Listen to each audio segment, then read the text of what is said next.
Meeting April 6th, 20. Will you call the roll, please?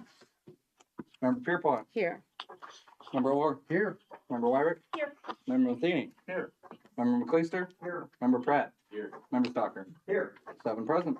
Excellent. Moving right in then. First item up is Finance and Property Committee. Mr. McCleister. So this is item 3A. Let me make sure I have the right one. So, Gina can correct me if I'm wrong. So this is kind of a neat scenario. So we're creating a couple extra funds. First one would be donations funds. And this is a situation where the city receives donations for something like, in this case, for parks. Maybe somebody wants a bench or a tree to memorialize a loved one. And we don't have the ability to spend that money because then we have to come to council and get an appropriation. This is kind of setting a ceiling as people donate money, which, by the way, if you guys want to donate money, talk with Catherine at the end of the meeting. She'll help you get something donated to the fund. But this is just setting up so we can spend up to, or they can spend up to $20,000. And as we get more donations, we will increase that that limit. So I think I explained that right, Gina, correct? Yeah. Perfect. And then the other thing that you'll see on here is for the fire station construction fund. And this is interest that we have received off the bonds. And because of how the money was obtained, that can only be used for construction or for repaying the loan. So that's what we're doing here. So I think I explained that properly, right, Gina? You can actually make donations directly online on our website. Hey, that's even better than coming and seeing somebody here tonight. So for all those listening at home. All right, any questions or comments from anybody else? All right, well, I would move that this item be on the council agenda. Is there a second? Second. All in favor? Aye. Motion carries. 3B is also Finance and Property. And this is just a simple transfer. We've done transfers of these types before, going to your funds, the PID, and you can donate a tree in somebody's name. Don't you hate when that happens? We've all been there. We've all been there. My apologies. That's all. I'm gonna check my phone. So this is, as I said, we've done transfers to and from the CIC in the past.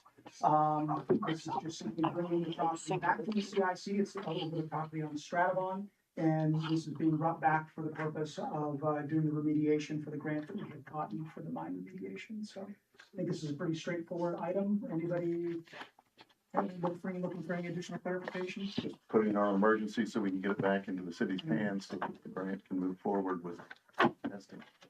So we'll delay any of that process. All right, I would move that we put item 3B on the agenda. Is there a second? All in favor? Aye. Opposed? Next item is ordinance and rules. Mr. Pratt. Committee. Resolution establishing a virtual meetings policy to allow boards and commissions of the city of North Canton virtual meetings is needed in accordance with section 121.221 of the Ohio Revised Code. Basically, in order to help keeping business moving forward in the city, moving forward, plan to basically do remote meetings and whatnot if all members can't be present of a committee. It would allow them to be virtual. Anything else? One thing is, it's only for committees, not boards. It's not for city council meetings, of the whole meetings. It's strictly boards and commissions. Most of those boards and commissions have about 5 people, correct? Well, I think 5 to 6. 5 to 6. It's like, CIC, CRA, planning, ZBOA, records and archives, name a few. So the clerk will always be the president, to set up the appointment and stuff. But could we put no more than 2 or 3 people be virtual? Because I could see that being the clerk sitting here and there'd be everyone virtual. Yeah. Liam has anything to add? I was gonna defer to. Our thoughts on it. So Is Brendan on the line too? I believe so. Brendan, are Kinda you here? Came to us through Brendan on, Yeah, there's no prohibition on having hybrid meetings. You could do that if it was needed. I think the concern on that is, let's say there's a blizzard. And we don't want to jeopardize people's safety, but we still want to move progress forward. We don't want to bring in 2 or 3 people and do Well, that. I understand the concern. We haven't had too many blizzards, so. we were, We did this year. Wow. we were discussing, these like catastrophic emergency Right. things. We did only say boards and commissions, but then we thought, should we say maybe emergency, capital E emergency, city council? If we had to have a virtual meeting or had to have a few people virtual in, should we put it into it? Not saying you're planning to use it, I think but state law regulates the virtual side of council, is that correct? Yes, it's been in the news lately. yeah. So just to clarify on state law, sorry, you're a charter municipality. It's a matter of local self-government. You can determine, so long as it doesn't conflict with your charter, you can determine how city council meets however you would like. And there's no prohibition in North Canton's charter for virtual meetings. So we're deciding this now and crafting this now, and we just thought like you might want to have it there, not to use unless absolutely necessary, right, class, in case of emergency, but you don't want to be in that emergency and you don't have it. Better to have it and not use it than not have it when you need to use it. Just So thought, you're only envisioning this in the case of an emergency. well, for council and boards and commissions, maybe not have to be emergency, but those meet so infrequently. And take, for example, ZBOA, you have a builder, somebody's coming along, wants to get a variance. And these are all volunteer people and they have jobs and some of them aren't from the area and they're rushing to get here. And say one or, maybe even 2 can't make it, you have to cancel the meeting. And that sets the community back, the person that's coming that needs that board to meet that night. Whereas you could say, could you put them on virtual? And we can have the meeting, we can keep the business moving forward. Which it can also affect the outcome of the vote too, because if you only have 3 people present, you need all 3 votes. If there's one dissension of it, then it's Oh, not no, I gonna mean, pass. you still have 2 virtual, Right. 3 live. Yeah, Now- so, Go ahead. Yeah, if I may, because I'm still trying to make a point. Okay, so I've served on the planning commission a number of years and was the chairman for a number of years. I've also been on the other side of the planning commission. I don't like this unless it is only for an emergency. I like being able to see the applicants who at the time, I liked being able to see the applicants who were in front of me. And also being an applicant myself for a zone change and a replat, I liked the ability of being able to have everybody in the room. And I get that life gets in the way. I mean, life does get in the way. I'm actually not gonna be here at the meeting next week because I'm gonna be out of town for work. I mean, life does get in the way, but if we allow virtual meetings, I fear that they are going to become more and more frequent. And I mean, let's be honest, we're in the people business here. And I think being here, being present for people is what's most important. So the only way I would see going forward is if this is like for a state of emergency, like there is a blizzard. I don't want it to be because somebody, so-and-so can't make it here and they're stuck on the highway driving back from Cleveland. I mean, there's no shame in somebody's season of life changing and them no longer being able to volunteer. I mean, I would rather have people here in the building unless it is an emergency. Just my thought. So I guess I had some questions just for clarity. So are we talking about declaring that a meeting be virtual or are we talking about allowing members to attend virtually? Because to me, Allowing there's- members to attend virtually. The Okay. meeting would still be held and the clerk, we're saying, I think John brought that up. A clerk would be here in person. We would not allow the clerk to ever virtual in. We talked about that. A clerk needs to be there, read the faces, be able to control the meeting. The clerk can never be up on a screen. So a meeting would be held, but if a member needed, and maybe not always emergency, but maybe it's circumstance, like they are out of town on business. But you don't want to hold up a meeting, they can zoom in to a meeting and be part of the vote. That's why you have 5 members of, say, like a planning commission or ZBOA. But back to your point, and I think maybe you're catching the same thing that I thought. The way that I read the legislation, it was read as you could hold a virtual meeting. It didn't say that Jeff, Andy, or Jamie would be absent and they, one singular person could come in. I read it as the entire meeting would be virtual. I just wanted clarity because there was some discussion about, patching in and so to me, there's a difference. I think it goes back to what Brendan said, as a charter municipality, we can set this. This is why we're talking Okay. about, what do you want? Wow. So, I just wanted clarity. I will say that, similar to Jamie, I've been involved with the board. I've not petitioned the board. I would say that, I would have some interest in, I guess, being certain that if anyone does come to petition, say, for example, ZBOA, that they do make an appearance in person. That I might think is important. So I agree primarily or mainly with you, but with a slight variance. So you're saying applicants could not be virtual? I would Which say I would that think I would applicants want probably to have would an wanna come in applicant person. be here. If, Mhm. yeah, I think everybody should be here unless, well, I get that. I mean, that'd be my preference.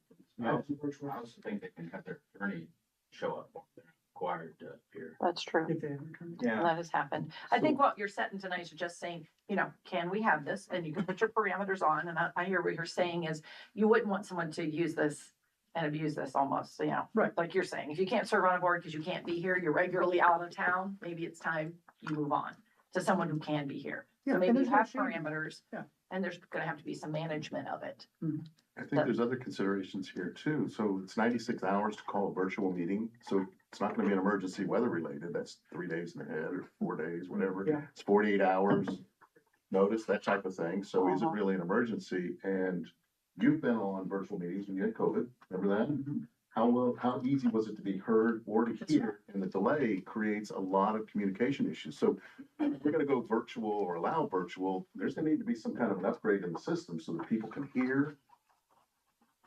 I was on a virtual meeting once, and you can't hear, you can't be heard, and there's a delay involved in it. I think it creates problems and issues. I think it can solve some, but at the same time, I don't know that we have the technology quality wise to make a good virtual meeting. There's no camera pointing to the person that's speaking. So Fair there's some point. concerns there. We are not that high tech as some places. I think, I'm sorry, go ahead, Andy. I think it makes sense to plan for emergencies. Yeah. I just think that we need to be careful with how we craft the writing for it, that it should be solely an emergency.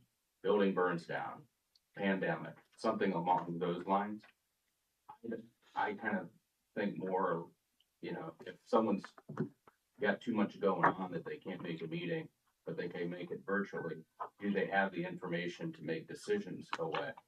If they had time to gather facts and information and talk with other people, things like that. So I guess I seem to think like, they miss a meeting and, they're both fine, but if it's a regular thing, then, maybe we need someone that's more available. From a housekeeping standpoint, this is a resolution, correct? So is there something legal and binding about this resolution that prevents somebody from doing this going forward if we do not move forward with this? And I don't know if that's for Brendan or, So No. if you pass the resolution, if we is do that the not. question? Like what? So my question, Brendan, is if we don't pass the resolution, is there something stopping somebody from still being able to do this? If somebody on a whim just says, as a board, we vote to go ahead and let John Smith dial in remotely next week. Is there anything stopping that from happening if we don't pass a resolution? I don't believe that boards and commissions can set their own rules for operation without city council approval. Okay, So some, and also state law for the virtual meeting policy does require a policy to be in place, so there would have to be something. But it does not have to be the same exact draft. okay. So if it's council's prerogative to maybe not move forward with this, but something else in the future, that's definitely an option. That's helpful. I, And yeah, I then, think that's a good point because we should look into that. yeah, I think it depends on which board it would be. yeah. So yeah. 'cause That's what I council wasn't doesn't sure of, control all the who's boards, doing so, that, but the yeah. boards seem to have, a little bit of difference across them, right? And then, that was my next question, is do any of them have an attendance policy today? If I am an applicant, I'm thinking we still have people serving on boards right now who may have been appointed by a mayor. and still serving up to 5 years or something. Since then, Mhm. we've gone We to do. this application process, right? You're right. And so the application process should be a citizen who says, I want to be there. And so that's my feeling on that, and I kind of echo others. But if there's not an attendance policy, what's stopping someone from saying, for the first 6 months of the year, I'm just gonna dial into my meeting? There's really nothing. So I'd rather see a policy in place that has more teeth around it, that says, here are the scenarios where this is applicable. And maybe we set, some sort of guidance around that. Makes sense. Maybe what I'm hearing is take this back and fine tune it a little bit and represent. I In would the be future. supportive of Good that, yes. discussion. Yeah. Needed to Yes. get your thoughts all in one room.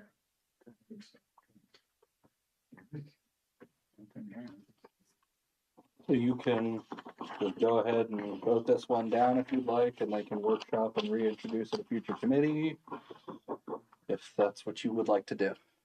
Okay, so is there a motion to move this to council agenda? Seeing none, I believe this one's died.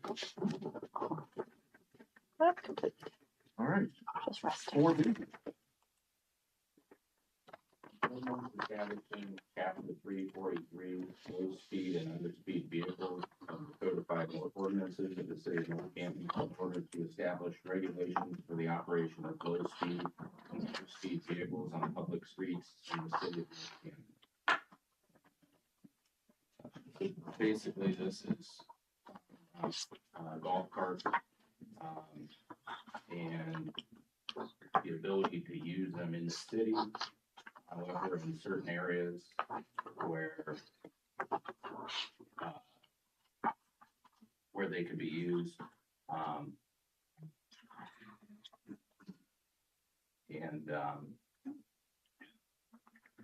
guess, Kind of defining that, it would be speed limit of the street is less than or equal to 25 miles per hour.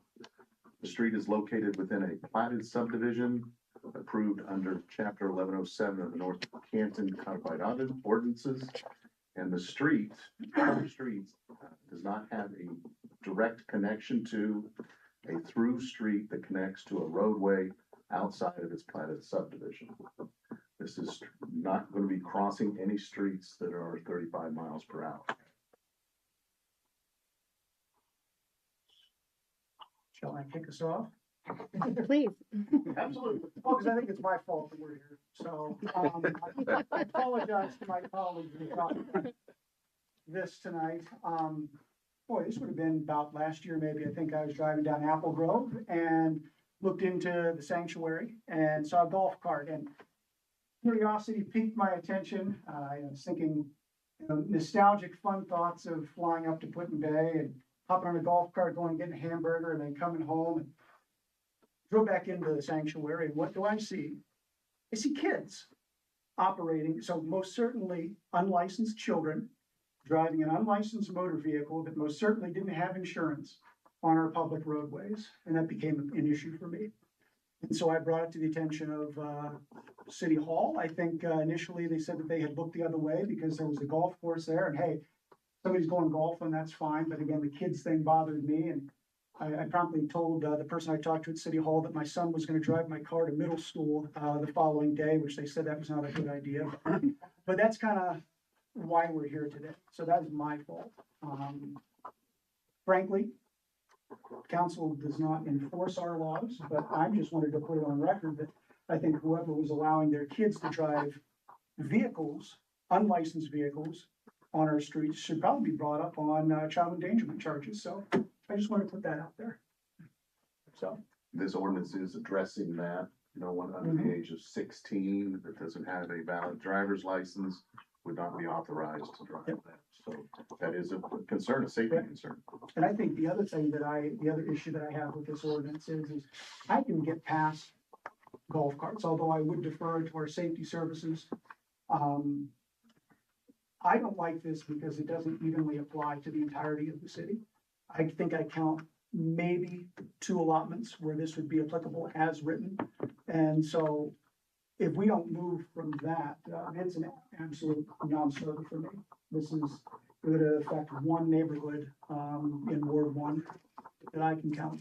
So I think if we're gonna be serious about moving it forward, we should consider changing that. Can I ask again, what would be, what are the restrictions or the limitations that you say it only affects 2 neighborhoods? Obviously, Yeah, so, so, I mean, I'm I visualizing. believe it's 4. You can't go on to Apple Grove, obviously. so with the way that I read it and with multiple discussions with Liam, it says a platted subdivision, which I believe that the way that that is worded in here is meant to convey something else. I mean, we all live in a platted subdivision. I pulled the deed for my house out of my safe and, you know, it is a platted subdivision. It just isn't a named neighborhood. But the big contentious factor is that it needs to be a contained neighborhood. It doesn't have a through street, or does not connect to the through street. So whereas I live on a street that is a 25-mile-an-hour speed limit, there is not like a one-way in, one-way out containment. So the way that I read it is I would not be allowed to have a golf cart at my house, nor would, excuse me, just about anybody in Brookline. But if you wanted to have a golf cart, you could move to those neighborhoods. I That was mean, an I important guess, aspect of your life. but I guess that would be the next part, if I wanted a golf cart, I tried to do some research, and it's funny, they're just about the only place you can get statistics is from law firms, so, they talk about, how unsafe they are on public roads. So, yeah. You know, we have, over in Ward 4, we have a golf course. Mhm. Several people have golf carts on the Pill Hill, and they cut across. But I don't, you know, why do they want golf carts at the sanctuary? All right? I was told, well, the grown-ups, or then when the non-children are driving, they go to happy hour. Okay? That's still against the law. That, yeah, they do. And the reason it was covered up is the mayor lived in that allotment, you know? Not this And- one. Pardon? Not this one. Not this one. The former mayor lived in Not that, this mayor. and or the previous mayor. I just don't, why is there a need for a golf cart? The sanctuary is not that big of an allotment. You wanna go to happy hour, walk, you know, or whatever. But why do the kids? The kids are always gonna be having them. We can't ban residents from owning them, but we can ban what streets they're off of. I mean, another option would be, is we could always vacate the streets in the sanctuary. They already have a homeowners association. If they would like to take on the streets, they could make their own rules. That would be agreeable. You'll see how fast they.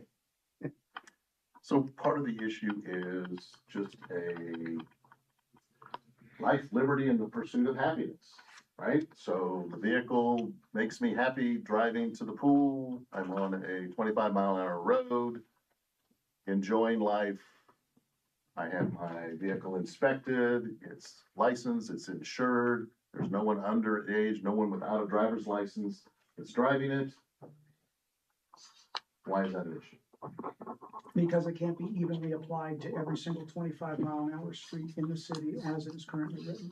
Do we have any other ordinances on the books that apply to only certain neighborhoods in the city? I think the answer is no, because I've I dug. don't think so. Yeah, I don't think Um, so. You know, I think it was a year or so ago when the city was entertaining the idea of getting rid of the overnight parking ban. That would have applied to certain scenarios. Maybe certain streets we could, because certain streets it would not do. I couldn't park my car overnight on Main Street, for example. And that did not make it out of committee. And there were a lot of, I think, vague things about the way that was written, so it didn't make its way out of committee. I would have a really hard time making this out of committee if that didn't. But we don't have other ordinances that apply to specific neighborhoods, and so I see an imbalance as well. You know, I know that a lot of people built homes there, bought homes there when there was a golf course, and it's unfortunate that it's not there any longer. Everything that I have heard and been told is that, you know, they like to throw their things in the golf cart and drive over to the community pool. That would be convenient. That could be fun. I live about 4 or 5 blocks from Dogwood Pool. I live on a street that's not a through street. People can get to a through street from my street. There's a cul-de-sac at the end.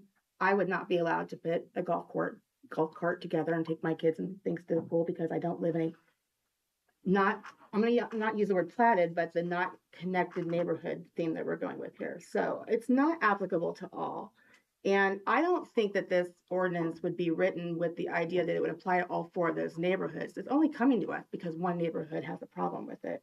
The other 3 have not come to us, right? We've had nobody else come to us. We had one meeting with one allotment, but no Okay. others. And I So, think to add to that, before our time on council, and boy, maybe Chief, you might know, this would have been what, maybe 10 years ago, there was one gentleman who came. It was in 2018. 2018, okay, so there's one other gentleman, but he just, quite ironically, he lived somewhat close to me. I would Yeah. argue the He has neighborhood, an e-bike now, so. Yes. you know, probably has a Or lower scooter. incident rate of accidents, I would think. I don't know if that's statistically true over my own street. But you know, I did some research. I drove back there, just wanted to see on an average afternoon when it was 75 last week, you know, are there folks out enjoying the weather and would this be something they could benefit from, right? And they're not opening the pool yet, so there's not that. But as I'm driving around, you know, I'm thinking to myself, there are schools that drive buses back there and drop off kids. So there's large buses, logistics company, UPS, FedEx, all their trucks are going through there. There's a significant amount of construction still going on there. At one point, I was down to 1 lane weaving around construction vehicles, and one person in a tow motor kind of pulled out in front of me and I had to slam on my brakes. So I would argue that it's not entirely the safest environment for anybody to be driving a golf cart on a regular street, much less a 16-year-old who just got his license. And then there's the whole idea here that our chief of police would have to inspect these vehicles. And I don't know how many we're talking about, but that becomes a process. Obviously, there's a fee that has to be associated. There's several things that have to be checked off for that vehicle to pass. And I'm assuming that would have to be done on an annual basis or something like that. So now we've got a new process we're introducing just for this one ask from this one neighborhood in our city. And so I'm just not really sure that it's necessary. And that's kind of how I feel about it. Well, to your point, then maybe the idea is moving this to the council agenda and allowing the residents to speak, those that are in those areas and those that are not in those areas. Allow all the residents to speak. As we've stated more than once, we want to hear from the residents. And if the residents come through glaringly say, no, we don't want golf carts, or we need to open it up to the entire city, we need to find a way to do that, or there's just not enough input, then council has heard from the residents. It's my understanding this item's coming before us because our city has met with those people. Yes. They wanted to find out what the legal path was Right. to do their continuing to drive. They've been doing it for 10, 15 plus years. They wanted to find out what the legal path was. Vacation of the street. So that's where we are today, is that legal path for them to have access to using golf carts in their neighborhood. I'm not confident that if I had 12 residents from that one neighborhood show up and nobody else, I would still change my decision because that would And that's, be a very small percentage of citizens and that's to a be making that consideration. decision for. So, Certainly a but I consideration. do think that the city has met and had long discussion with them. And so I do think the city has given them an opportunity to be heard. And here we are, we're seeing this as a result. Am I So- correct? And Can I ask, so these vehicles would be subject to a registration? Yes. This is the process. They would be subject to an inspection? Yes, Mhm. this is what Holly Would said. the city or council have it within our purview or your purview to set those fees? Yes. So could the city potentially pass an ordinance that allows it, but the fees are set in such a way that it might be deemed as incredibly restrictive? Punitive? I'm not saying that. Oh. But we have the authority to set that. I just want to make sure I understand everything. All right, Correct, we have that authority. I don't know if that addresses the safety concerns, though. I'm not saying that it Yeah. does. I mean, safety concerns aside, I mean, people drive motorcycles and, I mean, it is what it is. I guess my comments about safety was tongue in cheek, but my big sticking point is the fact that this is not applicable to the entirety of the city. It is applicable to one neighborhood. So, for your comment about putting it on the agenda, I'm a no vote tonight because it doesn't apply to, it applies to what, 1% of the population? So no. Well, we may not have ordinances or resolutions that pertain to one neighborhood in particular, but are there not idiosyncratic concepts, or a neighborhood is a little bit different, and so therefore you know, the rules and regulations are slightly different. I mean, I guess you have, these are R70 lots, I have an R70 lot, but it doesn't apply to me or any of my neighbors. right, I guess I'm just talking about how a neighborhood is configured in terms of connecting streets and so on and so forth. So like Arrowhead, I mean, those people, they have a golf course. They have a need too, and there's, how would we define that with this? Cause to me, this, I'm not a lawyer by any means, but, you know, I think of the 14th Amendment, you know, equal protection under the law. You know, with Jamie, I think that it's, if it's not for everyone, then I don't see it fair. And I don't know how we could craft something for people like, you know, neighborhoods, how you're talking, where they're a little different, the needs are different. How do we make that fair? Where do we draw the line for, you know, other needs like a golf course for the neighborhood around it with no, you know, dead end? What about if they butt up to the city? Because we have areas around the golf course that butt up to Plain Township. You know, does it have to end at the city line, or does that constitute a dead end that you can drive into that and it doesn't matter because it's not North Canton's problem? Right. Well, let's even take your thought about over by Arrowhead. Well, let's forget the sanctuary. Let's think about the Arrowhead. So the folks who live on Pill Hill, which sorry, I'm calling it Pill Hill, and that's what everybody else is talking about. What's the street? Deerfield. I'm sorry. Deerfield would be one of the streets. So like over there, that would be an enclosed neighborhood in theory, although it depends on what your definition of through streets, because there's multiple different ways to get in and out of there. But I would think that maybe that would be an area that you could get a golf cart, and it's directly adjacent to the golf course. So they could literally hop on the cart path, drive over, pay their greens fees, and there you go.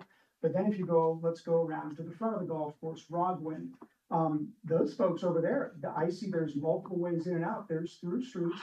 So you could literally be at the front of the golf course with a golf cart to go golfing, and you would not be allowed to have it over there because it does not meet the definition of what's here. Let's keep going around the corner. I know somebody, Andy does as well, lives on Southway, and I don't know that they're golfers, but how would they get the golf cart over there? So it's kind of ironic that the people that would actually use a golf cart for its intended purpose would actually not be able to under what is before us tonight. So the definition of all this though could be a work in progress.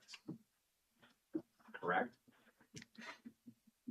I mean, there's not much defined there now is my concern. There's no streets listed. There's no That's my question as specific well. neighborhoods called out. We're using the term platted subdivision or something to that extent, and that leaves all sorts of things to subjectivity. And we would need our officers on patrol to know, okay, I'm looking at this person driving it, and am I on the street where that's allowed? And I know I gotta check it up against the list. So, you know, I'm just saying there's not enough info here for us to be able to even apply it correctly. Mr. Ott, did you have something on a map that would show the streets? I mean, it would just be the main subdivision, so that would be Monticello, Sanctuary, Kings Court, and Surrey Hill would be the ones that this would presently apply to. Those were the four identified. I think what we started with was saying, we met in November with the sanctuary allotment. And we wanted to hear, and we wanted to give them a chance to speak and consider. And Liam did a lot of research to say, I think we all agreed citywide, no. Do we want golf carts going across Apple Grove? Do we want them going down Main Street, East Maple? No. So then we tried to think, well, how could we? We heard the residents saying, you know, yes, there were times there were children on them, but they, you know, said that isn't everyone, and they don't want children on them. They're very concerned about safety. They said, you know, that their golf carts, they would agree to get them inspected, make sure they had seat belts and windshield wipers and, you know, windshields and, you know, all the, you know, make sure they're licensed drivers, insurance. You know, we heard them say, these are the list of everything they'll do to make sure everybody is, you know, safe. And then we went further with Liam saying, you know, we look at speed, and Chief can speak to this. We've talked before that if it's a golf cart versus a car, the golf cart's never winning that battle there. So we looked at the speed and we said, okay, what roads, you know, what allotments would all have 25-mile-per-hour streets. And then further, we said, we worry about allotments that do have the cut through. So, you know, if you live in an allotment where people are cutting through to get through, that's where they're flying. Even if it's a 25-mile-an-hour street, they're going really fast. So those were the four we looked at. You could say they go down to two because only two have one entrance in and one entrance out. And that would be Surrey Hill and Washington Square with Kings Kings Court. Kings Court. technically both Monticello and Sanctuary have two entrances in and out, so, you know. But once you get in them, there's no way out, except for their emergency access road, which has bollards for safety. So that's how we came up with, we were trying to think solution-based, because there are some cities that do allow this. And then those cities have chosen their parameters, and we were trying to think like, what parameters could we discuss to see, you know, what we feel. And I think I'm hearing what you're feeling now. Yeah, I think we're in an unfortunate situation as this council sitting here, because this has never been legal. It's never been legal to drive the golf carts on the streets in the city. And, you know, people have looked the other way and allowed it, and that's put us in this difficult position of, Correct. now that it's come to our attention, having to make a decision on it. And that's a really hard decision. There are a lot of really good comments coming from the dais that make that a hard yes. So I wish we weren't in this position, but this is the job that we have, and here we are. Yes. And this references chapter, I don't know how it's 1107, and is it the property code? Is it that in? Yeah, so it'd be the So subdivision that's where regulations. it's using the terminology platted subdivision or whatever, but it's, again, it's pointing to something that's not specific for me enough to be able to say, there's your go-to list of what's allowed to. So we're pointing to chapter 1107, but I don't know that we're doing that correctly, And the way that's written. I agree, because what you listed as the neighborhoods that would be allowed did not include anything in Ward 1, and I think that there's a neighborhood off of Orion, was it Arnsby's back there? What was it? Yeah, I forgot about I that. would think that that would be more applicable than Sanctuary, because it is one way in, one way out, you can't cut through. But that was not listed because it was not a platted subdivision, which is, I believe we're applying that term incorrectly. I mean, we all live in platted subdivisions. I mean, I can tell you mine later, but I mean, we all have a platted subdivision. So I just think that there's multiple flaws with what's here. I don't even know that we could move forward. I don't feel comfortable moving forward as a work in progress, because I want to see some language removed.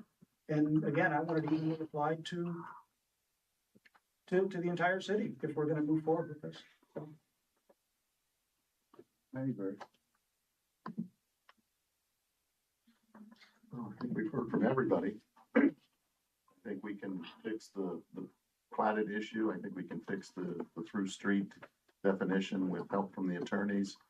I want to hear from the residents. I want to hear from as many of them that are interested or not interested. Doesn't impact them, does impact them. I think that we owe it to the residents to get their thoughts on the whole situation. So we basically be moving forward, making it citywide street legal. Oh, God. No, because this is set up under platted. Mr. McLeaser mentioned that platted is a concern along with Mr. Pierpont, and that maybe the definition needs to be changed. Well, he does have a fair question though. So are you going to recommend that we strip that language and still keep it with only named neighborhoods? With no, because if that's the case, we could call the vote right now, because I'm not gonna support anything that's not gonna apply evenly to all neighborhoods. I mean, Yeah, I guess I just question if we could move it forward. Like what you're thinking, Dave, I'd support it, but I don't know how we could move it forward without affecting a lot of people that wouldn't be allowed to use it and only allowing it for a few. If your concern is letting the people speak, regardless of whether you move forward or not, they have an opportunity at every regular council meeting. absolutely. They have speak an on the opportunity topic. this evening to be here and speak on it at the end of city council's meeting. Right. So that maybe they will still come. Okay. There's an opportunity for sure tonight. I understand where you're going with it, David. I'm not sure that you have consensus up here though that is feeling the same way. So I would not want to bring it back and have us go through another dialogue just to shoot it down again, if it's not still vibing with everybody as a necessity or a safety concern or any number of things, right?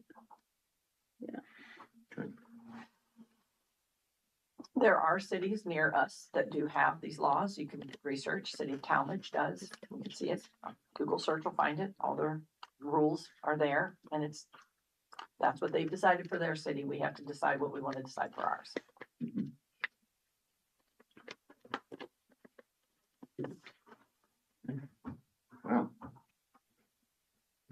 I am gonna make a motion to remove 4B to the council agenda for that discussion to continue and to fine tune that. Is there a second? I second that. Okay, let's do a roll call vote. Member Pierpont, No. member Orr, No, member Wyrick, No. member Matheny, Yes. member Cleaster, No, member Pratt, member Stocker. Yes. Motion fails. It's good discussion. A lot out on the table. I think that's good. All right, I will make a motion to adjourn. second. All in favor?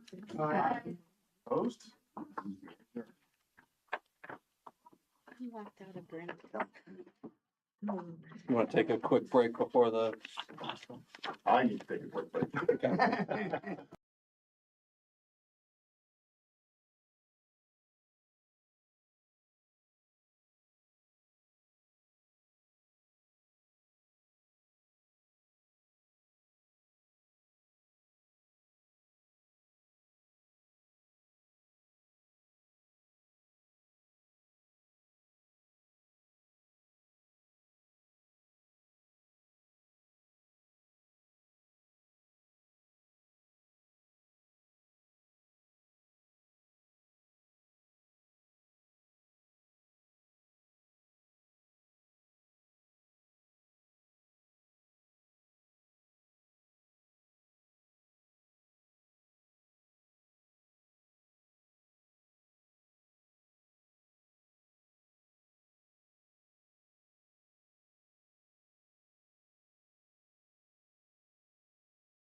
7:46.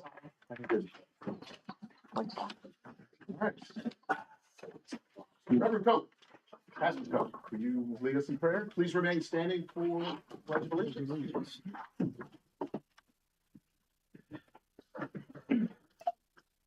God of all creation, of justice and mercy, thank you for our community and all who serve it. This evening, I pray for each person gathered here with a responsibility for doing good work. Give them a spirit of service. Guide them to be the leaders that your people need, to represent all members of the community fairly, and to make decisions that promote the common good. Bless their efforts with insight, guided by understanding and wisdom. Help them act with character and conviction. Help them to discern your will and work to create a strong and healthy community. Lord, I pray for the agenda set before them today. Give an assurance of what would please you and what would benefit those who live and work in our city. And finally, Lord, renew them with the strength of your presence and joy of helping to build a worthy community. And I ask this in Jesus' name. Amen. I pledge allegiance to the flag of the United States of America and to the republic for which it stands, one nation, under God, indivisible, with liberty and justice for all. Mr. Knopf, will you call the roll, please? Member Pierpont, Here. Member Orr, Here. Member Wyrick. Here. Member Matheny, Here. Member Cleister. Here. Member Pratt. Here. Member Stocker. Here. 7 present. We do not have anyone signed up for public speaks this evening. Y'all consideration. Renee, oh, did I skip? Skipped ahead of yourself. I did. Well, I read them. We should approve those. I will make a motion to approve as presented the minutes from March 16th, 2026, Committee of the Whole, and the March 23rd, 2026 City Council meeting. Can I get a second? Second. All in favor? I Opposed? Motion passes. Thank you, Mr. Now we will move on to old business. Mr. Ott, will you please read the title of ordinance 13/2026, please? An ordinance amending chapter 155, personnel regulations, specifically subsection 155.04E, full-time schedule of compensation of the codified ordinances of the city of North Canton to add a full-time parks planning and development administrator and declaring the same to be an emergency. Ms. Pierpont, that is under your committee. Okay, thank you. So this is our second reading. We've been talking about it in committee. In our first reading, this would be the addition of the new role, Parks Planning and Development Administrator. We've talked about needing the role to help us with the upcoming, outcomes from the Parks Master Plan. We're hoping this person can help us with writing some fantastic grants to make those things come true. And so I think that, I personally am in agreement that this is a role that probably can be a positive one for the city. I'll definitely be personally looking to it over the first year or so to see, is this working the way that we had hoped, but I'm supportive of that. The question also tonight is whether or not to continue with this through a third reading or whether or not to go ahead and pass this evening on a declaration of emergency. I'll add into that, since I was the one who I think initially raised concerns. I've been contacted by one person and the person was indifferent, no real thought one way or the other. So I'm comfortable with if we pass it this evening on the second reading. So I would echo your thoughts though, that being that it has been largely touted that this is a position that, or this person would be responsible for grants. I think that it'd be certainly important for us to evaluate the effectiveness down the road in a not too down the road, I guess I should say maybe in the next 12 to 18 months, is this person doing the stated goal? Are they having a return on investment, bringing in grants, so on and so forth? But beyond that, I'm okay with moving it forward tonight. Well, the person being responsible for grants and stuff could be completely different than what a Parks and Rec developer or what director or what have you. I think it's almost two different roles. No, and I want to say maybe broaden the term. It's not grants, it's funding. There's Okay. sponsorship opportunities, there's naming rights, there is donations we talked about earlier. It is and grants Right. and, capital awards and, also management too over all of that. So actually maybe bringing in more revenue or finding management agreements that we're in that are not Right. beneficial to us. So it's that whole development. It isn't, I mean, I'm sorry, the whole planning side. Right. Development is the bringing in funding. Right. And even the bigger one, do we need a parks levy? I can tell you preliminarily from the Parks Master Plan, that was one of the survey questions. And we've even surveyed that before on city surveys. It's over 50% of people that do say that they would support it. Now, you know, I know that environment is a little different and that could change, but it would be exploring that to say that if this community values this, you know, highly, this position would be responsible for mounting that, getting that together, getting the information, just like Plain Township did a few years ago. They never had a parks levy, and it took a lot of communication to their community before they decided to put that out there and see what they would respond with. And so that's where we'd be, because we've never done it before. We've never asked for a parks grant or parks levy. And it's also administration and follow-up and working with those agreements that we Management have with agreements. Arrowhead, the civic center. Yeah. This was very helpful, thank Yeah, you, it because it does detail all the things that that person would be doing. Yeah, so and that's was just a helpful. little snippet of it. Yeah, Yes. And to that end, I would just add that, I think it's important the grants are very important, but to see them as a means to an end. And so I think a lot of what this person would be doing is determining what are our needs, building on the master plan and deciding, you know, in consultation with the administration and other stakeholders, is it even worth applying for this grant? So I don't want to imply the grants aren't important. They're very important, but I think the grants are a couple steps down the road from just what are the needs, you know, what do we really need strategically to move forward as a city with parks and recreation? Why was it broke up? You know, why did we do away with that? You know, Years and years ago. years and years. I think it was Yeah, it was Cooksey or after, it was a reaction Far? to the Hoover Company and the loss of the income tax, when the city made cuts in lots of areas. I think that was one area that they did cut back on. You know, and then the Parks Board Recreation. was disbanded and stuff Yeah, of that sort of nature. fell Not too apart much over needed. time, not having somebody really overseeing it, it fell apart over time. Yeah, and just something Councilwoman Wyrick mentioned, we haven't been strategic in the past, and we've wasted money on one-offs, ideas, you know, concepts shopped out at Main Street festivals of different parks that were gonna happen before anyone thought of where's the funding gonna come from? Right. Because yeah, they're great pictures and people all said, I would love to have that, but we didn't have a plan on how we could do that. So that's to Jason's point, not putting the cart before the horse. We have to get someone in strategically, go through all the recommendations. Because remember, this master plan is going to be recommendations. It's not going to tell you what to do. It's going to say, here's all your options on everything we've inventoried and looked at, and then council will need to make decisions. So it's having that strategic, Somebody to drive Ownership. those programs, yes. right? Yeah, I think it, you know, this person will kind of take the possibilities that have been outlined and prioritize those and look for funding strategies. And, you know, I think we have some big questions coming up. And one of those, like you said, John, is how are we structuring recreation in the city moving forward? We also have 2 fire stations that are about to be vacated. So Catherine has mentioned that one is very close to Dogwood Park, where our current facilities are booked all the time. So what do we do with that? We also have some kind of longstanding ADA compliance issues in our parks that we have just not dealt with. Neglected is the word. So I feel like this position kind of goes in and deals with all of this. And right now we just don't have a person who owns all of that, right? I mean, it kind of falls to the administrator and deputy administrator who are doing all of the other things. And so I think having someone who owns that is going to be really important and helps us to figure out how to move forward and create the strategy around that.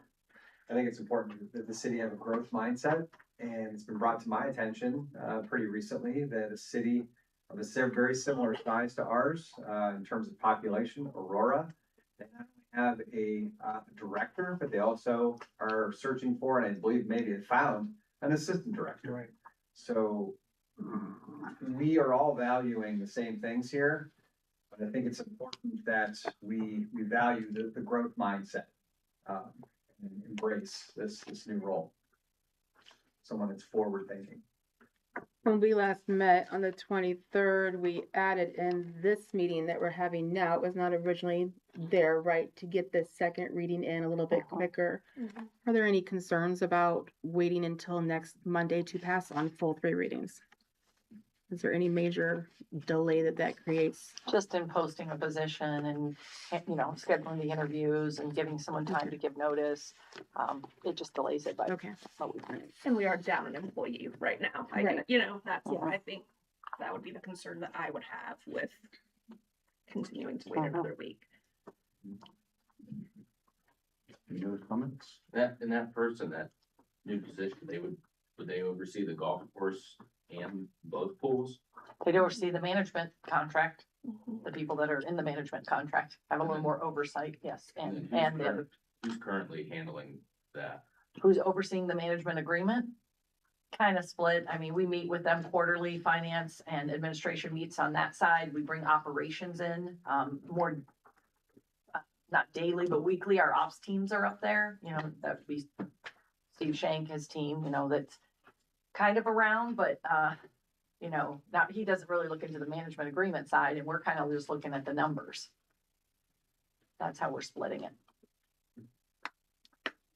And that's the management, team at Arrowhead, and then the other one is the YMCA, that's the other management agreement. And I get asked a lot about how much are we over there, and how much are we asking about how they're doing things, and just Somebody again, lead those the end of the year. projects, So, And I think that is a great question, that if you just think about the complexity and the moving parts of a 100-acre golf course or of a very popular pool with a lot of needs, those 2 items alone take up a lot of bandwidth. And that's 16 parks. Right.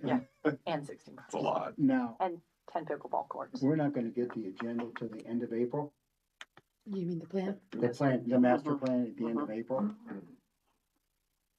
So as you're setting up interviews, you don't even know what the master. No, I gave you some of it, and Some we of on it. the steering committee have a good idea of what's going to be in it. Well, We don't have the completed pieces. As going along from the time we selected them with an RFP in the fall to now, we've thrown a lot of changes at them. We've had some meetings and we've said, consider this and think about this. Oh yeah, wait a minute, now how about this? Because we have a lot that the community has said, so we keep interjecting that to them so that they, If you think about don't what forget that anything. master plan is gonna be about, it's going to tell you the strengths and weaknesses of the city parks and the needs. It's not gonna say, hey, you don't need a parks director or anything like Wow. that. Right. You have to look at, Member Stalker mentioned Aurora.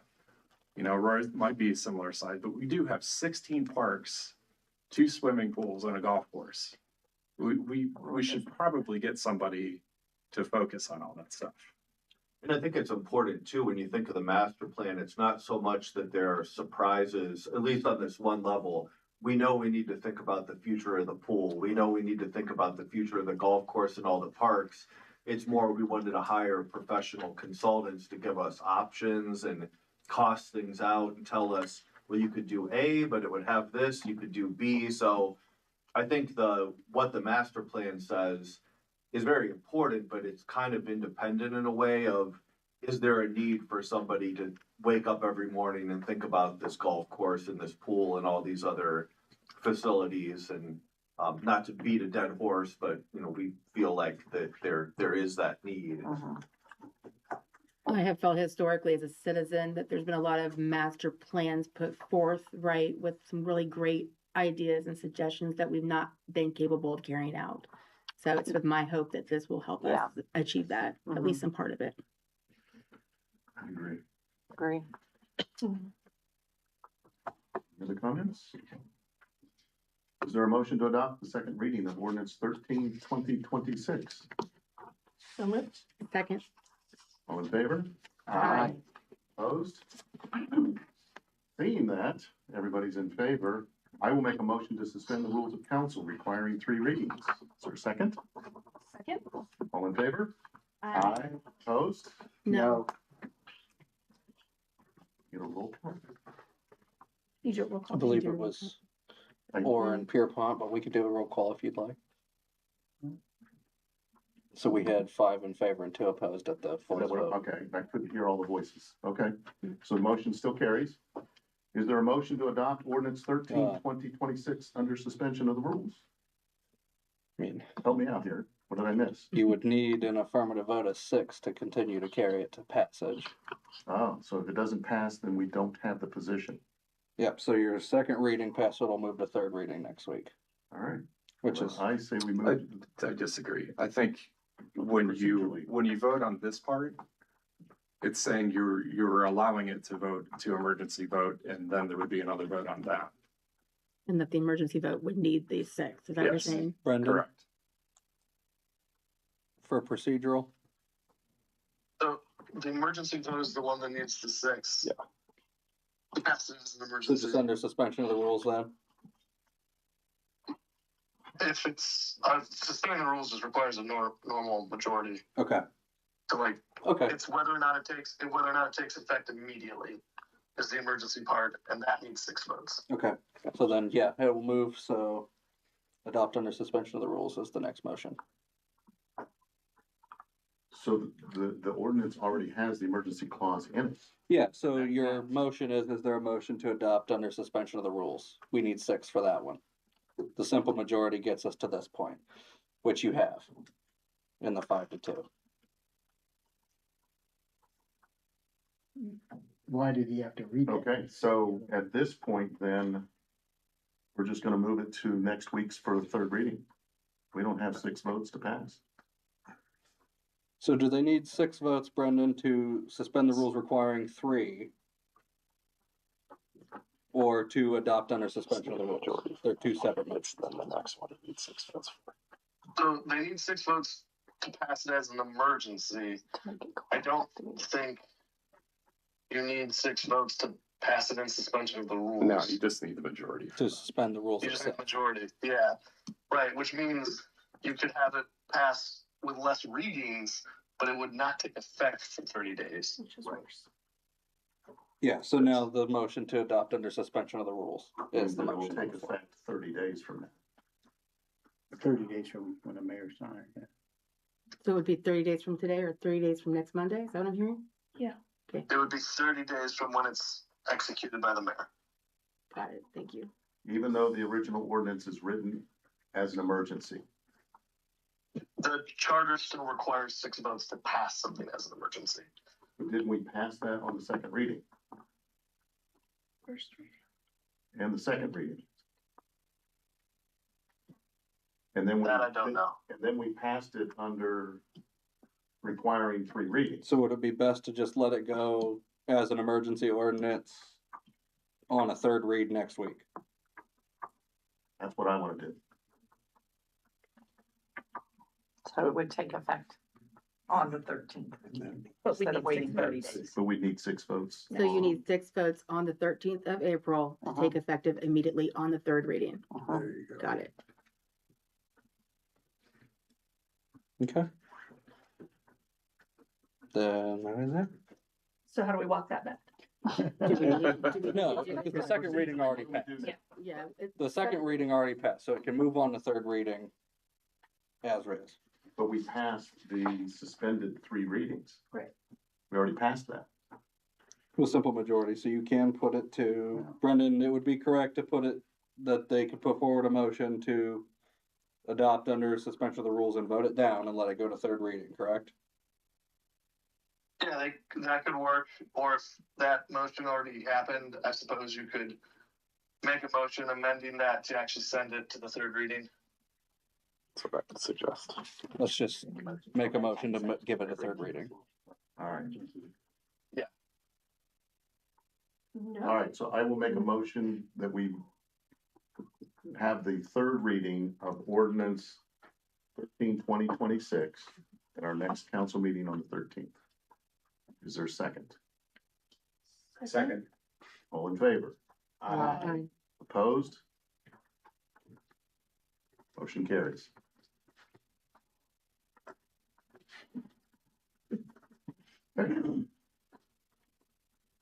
Thanks for the procedural clarification. Now, if we have other emergencies out there, should we redo, like?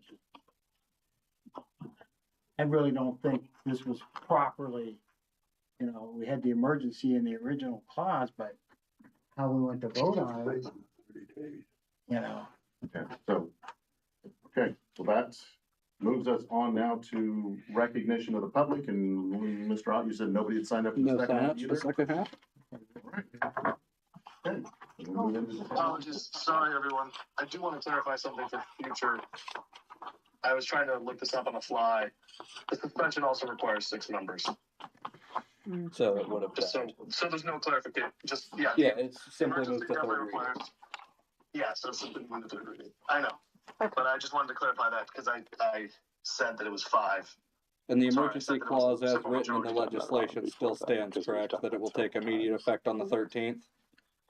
The emergency clause is a drafting thing. We need the votes. So if you get 6 votes on the third reading, then yes. Okay. Otherwise, if it passes a simple majority, we have to remove the emergency clause before it's executed. So next week, to allow it to take immediate effect, there will need to be 6 affirmative votes on the third reading. Glad you're with us.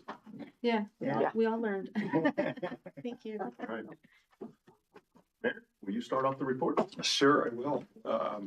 Thank you, Pastor Koch, for doing the prayer.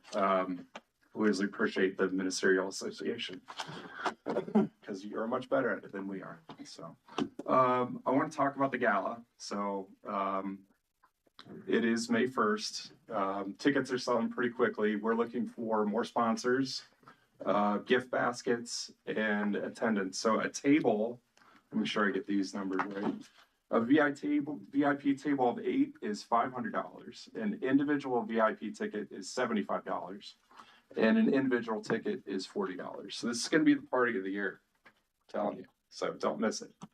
I want to thank you for the discussion on the golf courts. I appreciate the detail that you guys put into it. I know that's not a tough decision, regardless of which way it goes, but I appreciate the discussion. I do want to reiterate the importance of having a parks director. And let me put it to be more clear. We've never not had a parks director. So a no vote is voting against the position that we've had historically for our entire existence that I can remember. So I want you to remember that next week when you're voting, that if you vote no, we're not going to have a parks director, which if you would talk to your constituents, I do not think that that is a good look for our parks, which have become exponentially more popular since COVID. And we've put a lot of money into our parks, a lot of care. So I want you guys to really consider that very carefully. I voted no only because of the emergency. We need a park. Talking about next week. Like, because not everybody's going to be here next week. So if there's a dissenting opinion, we are not going to have a parks director position, period, full stop. It's never happened. So I just want to put that very clearly out there. So, other than that, that's all I have. I'm next, okay, just Administration. going off what the mayor said, just is the America 250 Gala is at Arrowhead Country Club, May 1st. Tickets are selling fast, so if you wanna go, gotta get them. You can buy them online, or you can stop at City Hall with a check. So just wanted to put that out there, and again, if you're talking to people, you got business owners out there, people you know, you need donations to for the raffle, to raise money, so. I wanna also, okay, so, NOPEC, it may be in your mailboxes. Did anyone get the NOPEC opt-out letter? Just want to make sure, you know, that you guys know if anyone's calling you, this is just simple, opt-out. You don't have to do anything. This is only if you want to opt out of the city's electric aggregation program. People who have questions, Liam has brought up the city website. Just show if you go under services and look under electric aggregation. It's everything you need to know and more. There's frequently asked questions. It explains where we are right now. Our rate, January 2026 through May 2026 meter reads, we're at 9.399. And, you know, if you want to check your eligibility enrollment status, you'll see that click view all FAQs. It's every question really. What is aggregation, starting with what that is? Who is our supplier for our electric program? Who is NOPEC? what is next extra? If we get these calls, people will say like, do I still have AEP? Yes, you still have AEP. This is, they're still your supplier. This is just the aggregation program.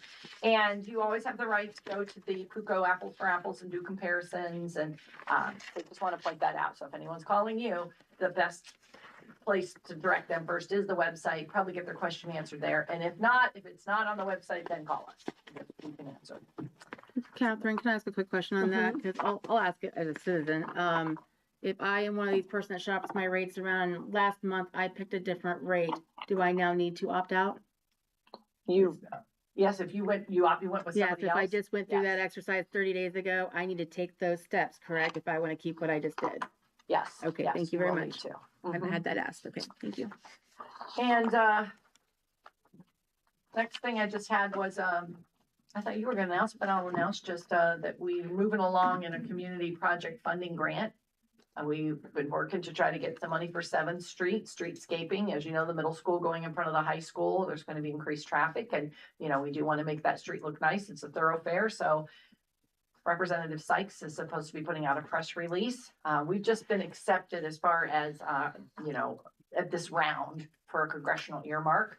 And they will announce awards early summer. So I wanted to thank Andy wrote a letter. Thank you very much. And Holly was instrumental in helping me get some athletic clubs, you know, that use 7th Street for all of the athletic facilities over there. I was trying to illustrate the amount of traffic, not just school traffic, but we also have all the events with the football and the baseball and lacrosse, everything going on there, and even the North Canton Playhouse and theater and everything. It's a busy street. So I think we've talked to Sykes' office and they've said that they think it may score well. So fingers crossed we'll get some assistance to make that street look nicer for the community and safer.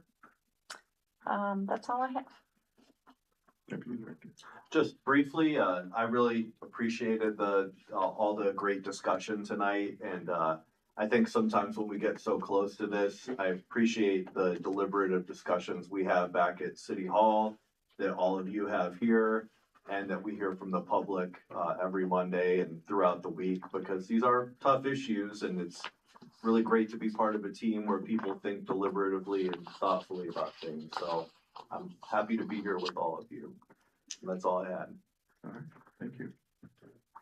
Director of Finance. 9 days to file this meeting. Not listening. She's like, got that look. She's like, Very direct and to the point. Thank you. Council Clerk. No report. All right. Ms. Pierpont, will you start off the council reports? sure. Gina, it was like, have you seen Ferris Bueller's Day Off? The principal says 9 days. That's what I'm That's exactly, I'm gonna date myself. That's great. Okay, so real quick, just have a couple of things. Thank you for everyone that came this evening. I echo what Jason just said. I appreciate the dialogue here.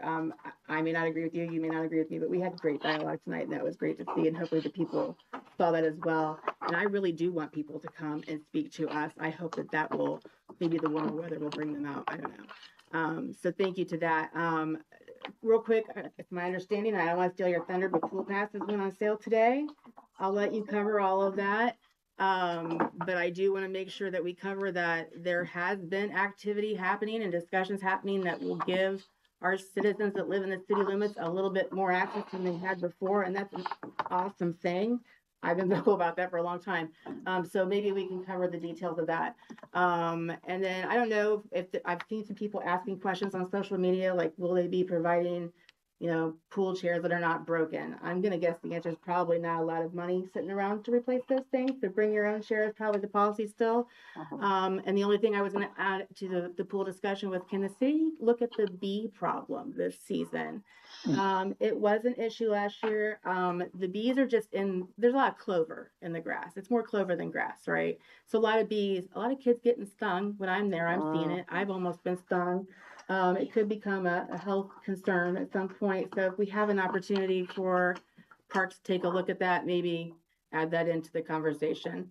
I'll move on to the Parks Master Plan. So a lot of dialogue happening with one of our youth sports organizations in town who is struggling with field space. And it comes on the heels of some changes that are happening with field space they've used and some things that the school district's doing. And they're really stuck, really, really stuck. I can't imagine being some of these people who run this organization, who have all of these young athletes needing a place to practice, let alone play games at, and they are literally at a loss some nights out of the week. And so they've been coming to a lot of different people, and I've been part of those conversations. The mayor's been part of those conversations, and probably some of you. But I just want to reiterate, when we look at that plan, when it does come out, this absolutely has to be a continued conversation in this community, because we're not gaining green space, we're losing it every year. So hopefully that's a big piece. And I think that on that same leg, what I'm also finding is parking at our facilities is controlling some of that. I won't go into details, but one organization would love to help out the one that needs it. Can't do so because we don't have enough places to put cars when they use it. So it's kind of a, rolling downhill effect, but we need to consider parking at these facilities too when the plan comes out. So just a lot of conversation, and my eyes have really been open, not that they weren't before, but I really feel for this individual who's trying so hard, right, for the young people in our community. And these are feeder programs, by the way, that service our high school programs, but we all want to see do great things. So just two things I wanted to mention tonight. That's all I've got. Thank you very much. Mr. Stocker. Thank you. Catherine did steal a bit of my thunder, but as the utilities chair, I did want to definitely call out the fact that April is opt-out month for the innovation program. And obviously we're in a time of increasing utility rates and costs and such. So I would definitely encourage everybody to be checking out NOPEC. Not only do they have the aggregate that would be for the summer, they also have a 12 and a 24-month program. And of course, check out the PUCO apples to apples as well, just to make sure that you're making the best possible decisions for your family. I definitely don't want to steal any thunder away from our parks chairperson, but I did want to call out the fact that there's some pretty amazing collaboration that I've had a close-up view of between our Ward 3 council member, Ms. Wyrick, our city administrator, Ms. Farina, our mayor, and representatives of North Canton Y. I was, as I say, witness to kind of the back and forth discussions related to some of the more equitable entry policies as it relates to our citizens. Frankly, a rate schedule that made a lot more sense, and once again was in recognition of our residents who supported us and supported the city through the passage of issue 4 last year. So I just really appreciated the opportunity to kind of witness government at work. And Member Wyrick will probably very humbly dismiss this as just what we do. And while that is true, she, along with the other folks that I've mentioned, are, servants. And I appreciated the fact that this was able to get done. And it's a very important issue to a very large number of people in town. And I'm glad that we've got a nice plan in place for this year. So that's it. Thank you. Thank you. Mr. Moore. Okay, a couple things. Did you by chance take a look at that flag at Bitzer Park? No, I haven't seen it, Okay. but I believe with the high winds we've had, it's Yeah, probably so beat up, the I'll flag have at to check Bitzer that Park tomorrow. needs changed before Memorial Day. Should look good. There's two roads, Cordelia, as you turn off Main Street, there's a big pothole that needs to be addressed. I reported that one a while back. Okay, well, it's still done. And then on the corner, or not the corner, but the intersection of Woodland and Sutton, there's another one that needs to be taken. Did you by chance find out about the roads? What are we responsible? West Maple's not gonna be paved till next year. So I yes, thought it was supposed to be this year. no, that's next year. And so we're definitely gonna address, there's some Well, significant potholes down. in Really, that I park. thought last year we did the hill, and then this year I thought we were supposed to do with Jackson Township. It's 27, right? This year, we'll confirm with Rob. I thought Rob said today was next year. Remember, his grants are on fiscal years. so Okay. it's July. It might be fiscal 27, which would So start maybe it July is. 1st. But we are still addressing those potholes. Oh, okay, well, Yeah. yeah, He said once we it's very, find out, he said it's a very small amount of money when you talk about the asphalt that they throw into a Right. pothole and just tamp But down there's real so quick. many streets that need just a Yeah. small part of asphalt, and if we're gonna redo it, put up 2 signs, rough road ahead. That'll keep them at 25 or under, you know what I mean? That'll do it. There are a lot of roads, I'm being conscientious when we don't wanna do that or this, or, be a little patient, and stuff of that nature. Yeah, there's 2 large chuck holes going right into the park, so. I went over to the park when they got up to 80 degrees. And there were so many kids on the playground, a lot of people at the park, a lot of local residents, a lot of residents from outside our area, and it's really done a nice job. Maybe we can put another little section of playground equipment there, or get another private donor, or something of that nature, but they're really enjoying our parks. And what else? The mayor suggests we name one of the street sweepers after me. But, It's gonna happen. the street sweeper's out, the streets are looking a lot better, and they're doing great. I've seen it through Ward 4 and, Ward 3, I've seen them, so they're doing a good job there, so. Hats off to the street department there. That's it. Thank you so much. Thank you. Mr. Brown? Yeah, thanks. Just to echo John, the street sweeper, I did have some concerns called in, about streets, north of Everhard. And they have been swept. I was in touch with Liam and, he did tell me that they weren't backed out. And our machine is, just so everyone's kind of aware, our machine is in and out of the shop a lot. And so as a result, we have a deal with the sales person or whatnot that can sell us a future machine, that they're gonna do two full sweeps of the city this spring, and then 2 more in the fall. So there may be a different machine. That's why ours is out as much as it can, when it's working properly. And then there's gonna be a future replacement that will get brought up later on, as I thinking. So they really enjoyed this opportunity to test out what they're going to own. That's the rental. They're renting the one that they're purchasing, and they really like it. They say it's much better. It loads right into the hopper. It's gonna be so much more convenient. We're gonna keep the old one, even though it does go in and out the shop a lot. We're gonna keep it, and maybe that way we can run 2 on different sides of the city. Yeah, I like the idea of an emergency plan. I'm a big fan of having a backup.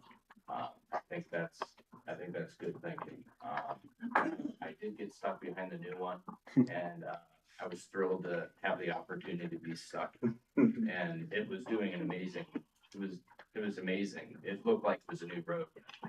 That's what they said, the suction power is greater. Anyway, thanks, John, for your remarks too. The paving, I have a lot of concerns too about roads and paving, and I've also had some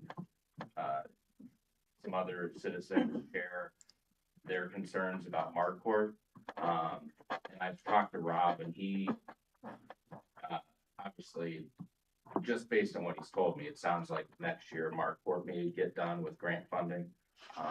Nothing, I can't say anything for sure, but it was a conversation that we had, because I know Marquardt's bad, but getting that new paving grinding machine with the paver that we already have, I think it's gonna be super important that we're working on those roads that are in a bad way.